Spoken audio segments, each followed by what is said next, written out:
हमारी सहयोगी पल्लवी झा भी जुड़ गई हैं। पल्लवी, चनन देवी अस्पताल में ऑक्सीजन की कमी और 50 मरीजों को ऑक्सीजन की जरूरत है। यहाँ पर क्या कह रहे हैं अस्पताल वाले?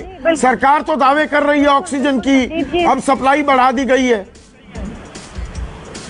बिल्कुल संदीप जी, स्थिति बहुत खराब होती नजर आ रही है। देखिए, इस वक्त तो ये जरूर कहा जा रहा है कि 40 से 50 गैस सिलेंडर तो मौजूद है, लेकिन लिक्विड ऑक्सीजन की बेहद ज्यादा जरूरत है, क्योंकि आईसीयू में वेंटिलेटर पर जो ऑक्सीजन जाते हैं वहां पर ऐसे ऑक्सीजन की जरूरत पड़ती है। फिर रिफिलिंग भी चाहिए होगी। 4 से 5 घंटे तक ही ऑक्सीजन जो है इस वक्त कह रहे हैं कि बचा हुआ है। इनका जो आइनॉक्स कंपनी से जब बात हुई थी तो उन्होंने कहा था कि रात तक ऑक्सीजन पहुंचा दिया जाएगा, लेकिन अभी तक वो पहुंचा नहीं है। राजस्थान बॉर्डर पर रुका हुआ है। अब वो किस कारण से वहां रोका गया है फिलहाल ये साफ नहीं हो पाया, लेकिन देखिए बहुत बुरी स्थिति है। यहाँ रोते बिलखते लोग दिखाई पड़ रहे हैं। मैं कोशिश करूंगी आपको तस्वीर दिखा दूं, क्योंकि बहुत ही दर्दनाक मार्मिक, मेरे पास शब्द नहीं है संदीप जी कि मैं समझा पाऊं कि क्या स्थिति इस वक्त लोगों पर गुजर रही है। एक एक करके हम यहाँ देख रहे हैं कि पेशेंट आ रहे हैं और यहाँ से लाशें निकल रही हैं। तो दर्दनाक स्थिति है और ऐसे में बहुत ज्यादा जरूरत है ऑक्सीजन की और अस्पतालों को। यहाँ पर मैं जानकारी देना चाहूंगी कि तकरीबन 378 मेट्रिक टन दिल्ली को जरूरत थी, जिसको बढ़ाकर 480 मेट्रिक टन किया गया, लेकिन अभी भी 700 मेट्रिक टन दिल्ली को जरूरत है ऑक्सीजन की। ये बहुत बड़ा गैप है। इस गैप को अगर नहीं भरा गया तो बहुत ज्यादा स्थिति खराब होती नजर आ जाएगी। नहीं, गैप के अलावा खबर ये भी आ रही है पल्लवी कि जो ऑक्सीजन आनी थी, जो रात को आइनॉक्स जो आपने कंपनी का जिक्र किया है, वो ट्रक तो रुका हुआ है राजस्थान बॉर्डर पर। तो ये किस तरह का समन्वय है? ये संघीय ढांचे की जो बात हो रही थी, राज्यों की जिम्मेदारी तय की जा रही थी, तो यहां पर तो टोटल ब्रेकडाउन दिख रहा है। ये ऑक्सीजन टैंकर तो राजस्थान बॉर्डर पर रुका हुआ है। बिल्कुल आप सही कह रहे हैं और इसी बात का जिक्र लगातार हम कर रहे हैं कि ये क्या कोऑर्डिनेशन है। ये जो स्थिति जो पनप रही है, जो स्थिति इस वक्त पैदा हुई है, अगर राज्य सरकारें, केंद्र सरकार और कंपनी के बीच में कोऑर्डिनेशन नहीं होगा तो यही हालात हर अस्पताल में दिखाई पड़ेंगे। और जो दिख भी रहे हैं कि कभी कल सेंट स्टीफन अस्पताल से खबर आई कि 1 बजे उन्हें कहा गया कि नहीं, हम फरीदाबाद से ऑक्सीजन लेकर आपके पास पहुंच रहे हैं, लेकिन देर रात तक उनके पास ऑक्सीजन नहीं पहुंचा। और अभी जाकर सुबह में ऐसी खबर आ रही है कि अब उनको कुछ हद तक जो है ऑक्सीजन पहुंचाया गया है। नहीं, ऑक्सीजन पर तो राजनीति हो रही है। फरीदाबाद से ऑक्सीजन कैसे आएगी जब हरियाणा के गृह मंत्री अनिल विज कहते हैं हमारा टैंकर लूट लिया दिल्ली सरकार ने, आदमियों ने नहीं, दिल्ली सरकार ने हमारा टैंकर लूट लिया। तो और हमारी पहली प्राथमिकता है हरियाणा के लोगों की, और हमने अधिकारी लगा दिए हैं ऑक्सीजन प्लांट पर। तो हरियाणा से तो नहीं आ रहा है, राजस्थान से आ रहा है ये टैंकर। तो यहां पर तो राजनीति भी हो रही है। बिल्कुल बिल्कुल संदीप जी, आपने बिल्कुल सही कहा कि देखिए इस वक्त जो स्थिति पैदा हुई है, हाई कोर्ट कह रहा है केंद्र को कि आप भीख मांगिए, आप कहीं से भी जुगाड़ करिए, लेकिन ऑक्सीजन लाइए। बावजूद इसके स्टेट में अगर इस तरीके की राजनीति होती है, कोऑर्डिनेशन नहीं होता है, तब तो जो स्थिति हमें दिखाई पड़े उससे और भी खतरनाक स्थिति पैदा हो जाएगी। मैं तस्वीर इसलिए भी दिखाना चाहती हूँ कि जो न्यूज 24 देख रहे हैं वो देखें कि किस तरीके की बदहाली हो रही है, किस तरीके से लोग यहाँ पर बिलखते नजर आ रहे हैं। अभी कुछ देर पहले संदीप जी यहाँ पर लोग जो थे वो रो रहे थे।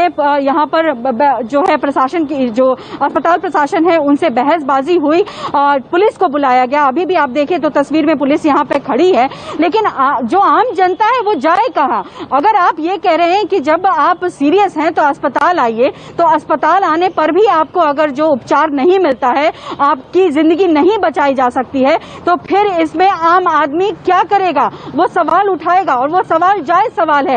ये स्थिति पैदा कर रहे हैं जिस तरीके से, उसमें सरकार का, राज्य सरकार का, कंपनीज का, केंद्र सरकार का, तमाम एजेंसियों का दायित्व है कि जो क्राइसिस मौजूद है उस क्राइसिस को कोऑर्डिनेट करके खत्म किया जाए, लेकिन वो दिख नहीं रहा है।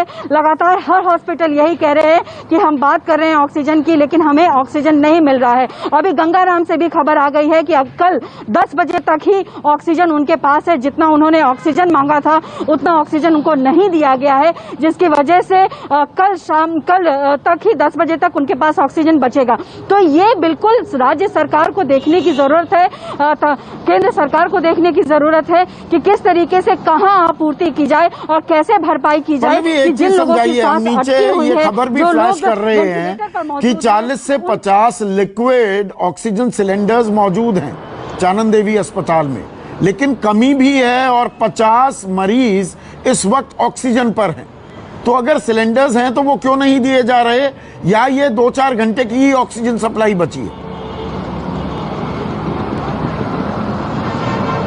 नहीं, मैं यहाँ स्पष्ट कर देना चाहती हूँ संदीप जी कि यहाँ लिक्विड ऑक्सीजन मौजूद नहीं है। इसी बात को लेकर ही यहाँ के एडमिनिस्ट्रेशन ने कहा कि उन्होंने लिक्विड ऑक्सीजन की मांग की थी आईएनएक्स से, जो कि बॉर्डर पर रुकी हुई है। उनके पास सिर्फ 40 से 50 गैस सिलेंडर है, जो कि कुछ ही घंटों तक चल सकती है, क्योंकि मरीज का लोड काफी ज्यादा है।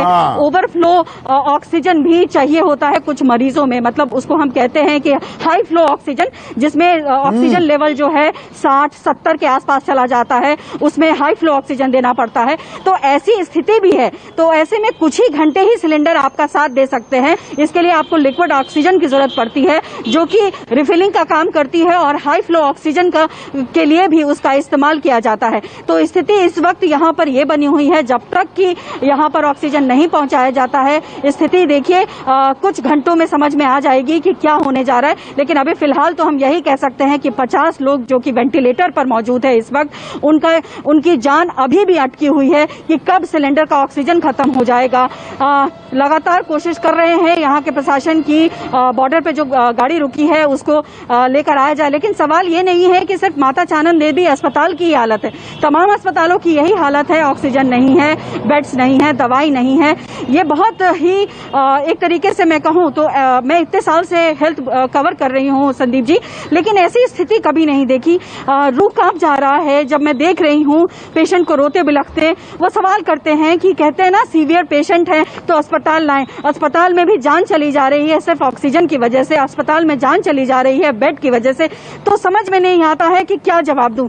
ऐसे में जाहिर तौर पर राजनीति छोड़कर तमाम सरकारों को इस वक्त ग्राउंड पर आ जाना चाहिए। और एक सवाल सबसे महत्वपूर्ण है, दिल्ली के 70 एमएलए हैं, दिल्ली में 7 एमपी हैं, वो क्या कर रहे हैं? उनकी जवाबदेही तय होनी चाहिए। वो ग्राउंड पर आए, लोगों की मदद करें, वो सिलेंडर्स पहुंचाएं। नहीं, यहाँ पर देखिए पल्लवी, कड़वी बात है जो मैं पहले भी कह चुका हूं अपने कार्यक्रम में।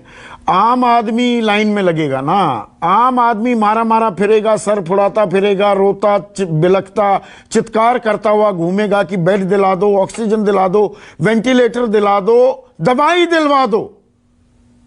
हमारे करता धरता, भगवान ना करे किसी को भी कोरोना हो, लेकिन अगर उनको कोरोना हो जाता है तो उनके लिए बेड तुरंत उपलब्ध हो जाता है। यह भी एक कड़वी हकीकत है, तो वो सड़क पर क्यों उतरेंगे?